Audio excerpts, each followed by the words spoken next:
Hi hello welcome back to our channel SS vlogs. అందరూ ఎలా ఉన్నారు? బాగున్నారా? నేనైతే చాలా బాగున్నా. మీరందరూ కూడా సూపర్ డూపర్ ఉన్నారని కోరుకుంటున్నాను. ఈరోజు వ్లాగ్ వచ్చేసి మేము శ్రీశైలం వెళ్తున్నామండి. ఇది ఎప్పటి కోరిక అంటే మినిమంగా ఒక 1 ఇయర్ నుండి అండి. మా వారు 1 ఇయర్ నుండి శ్రీశైలం వెళ్దాం అంటారు. అది అలా పోస్ట్పోన్ చేసుకుంటాం. ఇప్పటికైతే కలిసి వచ్చింది. ఎందుకంటే దేనికైనా శివుడు ఆజ్ఞ లేనిదే చీమైనా కదలదు అంటారు. సో అలానే సంవత్సరం నుండి అనుకోగా శివుడు ఇప్పుడైతే మాకు ఆజ్ఞ ఇచ్చారు. మేమైతే ఇప్పుడు అన్ఎక్స్పెక్టెడ్గా ప్లాన్ చేసుకుని వెళ్తున్నాము. మేమైతే మార్నింగ్ 5కి అయితే స్టార్ట్ అయిపోయాము. 5 o'clock నుండి అలా జర్నీ చేస్తూనే ఉన్నామండి. చాలా టైం అయితే ఉంది. గుడివాడ టు శ్రీశైలం వ్లాగ్ అనమాట ఇది వచ్చేసి. ఇంకా ఇక్కడ చూసారా, మొత్తం దారిలో వర్క్ అయితే జరుగుతుంది చాలా చోట్ల. చుట్టూతా కొండలు. మనకి ఎక్కడి నుండి అయితే స్టార్ట్ అవుతామో ఘాట్ రోడ్ అని అయితే ఒకటి స్టార్ట్ అయ్యిద్ది. అక్కడ నుండి కూడా మధ్యలో ఏమీ ఉండవు, షాప్స్ ఏమన్నా ఫుడ్ తీసుకోవడానికి అనేసి అనుకున్నాము. అందుకని మేము కిందనే ఏదన్నా టిఫిన్స్ అవి ప్లాన్ చేసాం. కానీ ఏంటంటే దారిలో చాలా షాప్స్ ఉన్నాయండి, హోటల్స్ ఉన్నాయి, మనకి ఏదైనా దొరుకుతున్నాయి. అలాంటి వరి ఏమీ అవ్వక్కర్లా, చిన్నపిల్లలు ఉన్నారనేసి దారిలో చాలా హోటల్స్ అయితే ఉన్నాయి. ఇంకా వర్క్ కూడా జరుగుతుందండి. ఇంకొకటి ఏంటంటే ఈ ఘాట్ రోడ్లో వెళ్ళేటప్పుడు ఒకే వేలో కాబట్టి అటు ఇటు అంటే వెళ్ళేవి వచ్చేవి ఒకే దారి. యాక్చువల్గా మన తిరుమలలో అయితే వెళ్ళేవి ఒకవైపు వచ్చేవి ఒకవైపు ఉంటాయి కదా, శ్రీశైలంకి అలా కాదు, రెండు ఒకే వైపు. కొంచెం చూసుకుని జాగ్రత్తగా స్లోగా అయితే వెళ్ళండి. మధ్యలో అయితే మనకి ఇట్లా బోర్డింగ్స్ అయితే ఉంటాయండి. ఇక్కడ ఏవి అంటే ఏ యానిమల్స్ ఉంటాయి ఏంటి అనేవి ఒక బోర్డింగ్స్ అయితే పెడతారు. సో అలాంటి ప్లేసెస్ అన్నీ చూసుకుని, ఏమీ లేని చోట అయితే కిందకి ఎవ్వరూ దిగద్దు. ఎందుకంటే పులులు అవన్నీ తిరుగుతున్నాయి అని చెప్తున్నారు కదా. సో మన జాగ్రత్తలో మనమైతే ఉండాలి.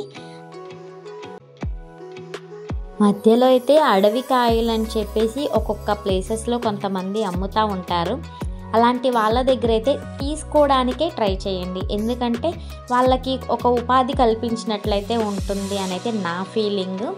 ఇది మీకు నచ్చితే మీరు కూడా చెయ్యండి. మీరు వెళ్ళినప్పుడు అలా ఉన్న ప్లేసెస్లో తీసుకోండి. ఘాట్ రోడ్ వ్యూ వచ్చేసి చాలా బాగుందండి. ఒక్కొక్క ప్లేస్లో చూసారా, అటు ఇటు చెట్టెలు మొత్తం ఇలా రౌండ్గా వచ్చినట్లయితే ఉంది. నాకైతే చాలా బాగా నచ్చింది. అందుకే మీకు కూడా చూపిద్దామని అయితే కొన్ని క్లిప్స్ అనేవి యాడ్ చేశాను. అలా నేచర్వి ఉన్నాయి, బాగున్నాయి. ఘాట్ రోడ్ స్టార్ట్ అయిన దగ్గర నుండి ఎండింగ్ అంటే టెంపుల్కి రీచ్ అయ్యే వరకు కూడా మనకి టోటల్ 3 hours అయితే టైం పడుతుందండి. మధ్యలో ఒక చోట అయితే సిగ్నల్ అయితే ఉండదు, ఒక 1.5 hour దాకా సిగ్నల్ ఉండదు. అలాంటి ప్లేసెస్లో కొంచెం చూసుకుని స్లోగా వెళ్ళండి.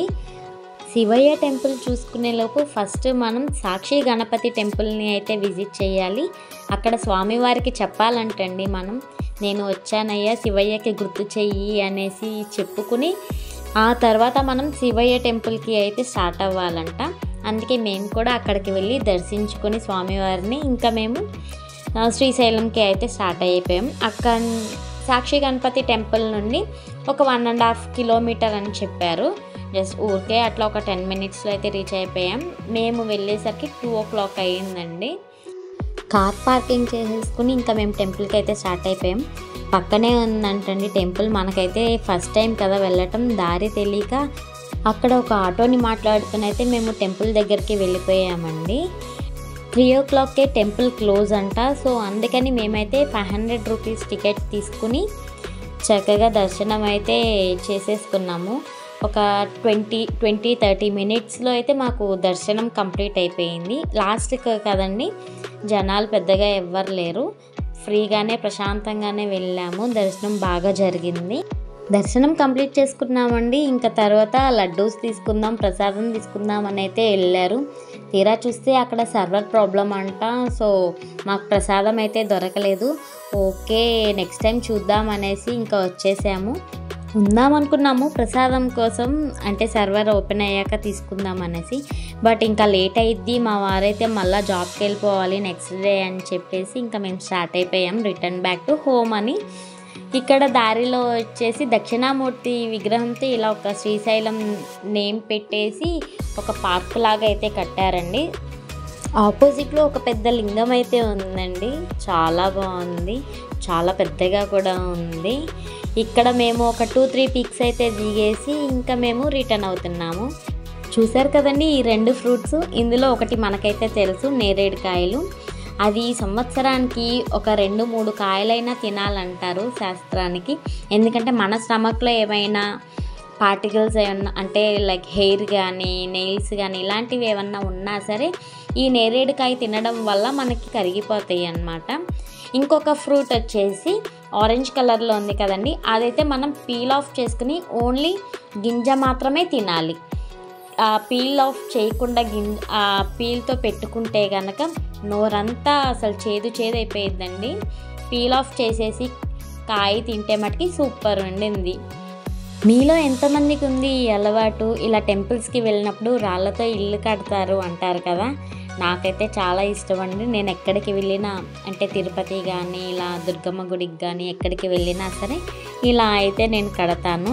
నన్ను కట్టడం చూసి ఇంకా మా అబ్బాయి కూడా నేను కడతాను మమ్మీ అనేసి అయితే కట్టాడు. పెద్ద పెద్ద రాళ్ళు తీసుకొచ్చాడు, వాడికి తెలియదు కదా. సో ఇంకా నేనైతే చెప్పాను అలా పెద్ద పెద్దవి కాదమ్మా, చిన్న చిన్నవి తెచ్చుకొని కట్టుకోవాలి, అవి అలా నిలబడి ఉండాలి అని చెప్పాను. ఓకే అని చెప్పేసి వాడు కూడా కట్టాడు. నాకన్నా ఒక ఫ్లోర్ ఎక్కువ కడతాడంటండి. నేను 6 కట్టాను, మా అబ్బాయి 7 వేశాడు. అందుకని నేనైతే 7 ఫ్లోర్స్ కడతా మమ్మీ అని అంటున్నాడు. ఓకే చూద్దాం, పెద్దయ్యాక చూద్దాం లేరా అనేసి అన్నాను. ఇంకా మేమైతే రిటర్న్ వచ్చేస్తున్నాం. వ్యూ చూసారా, అసలు భలే అనిపించింది. మేము వెళ్ళిన టైంలో వర్షాలు పడుతున్నాయి, సో అందుకే చాలా కూల్గా ఉంది క్లైమేట్ అంతా కూడా. శ్రీశైలం అనేది జ్యోతిర్లింగాల్లో ఒకటండి. ఇక్కడ స్వామివారిని మనం మనస్ఫూర్తిగా ఏదైతే కోరుకుంటామో అది తప్పకుండా మనకైతే అది జరుగుతుంది. చూశారు కదండి ఈ వీడియో కనుక మీకు నచ్చినట్లయితే ప్లీజ్ అండి తప్పకుండా లైక్ చేయండి, షేర్ చేయండి, సబ్స్క్రైబ్ చేయడం మర్చిపోకండి. Thanks for watching, bye.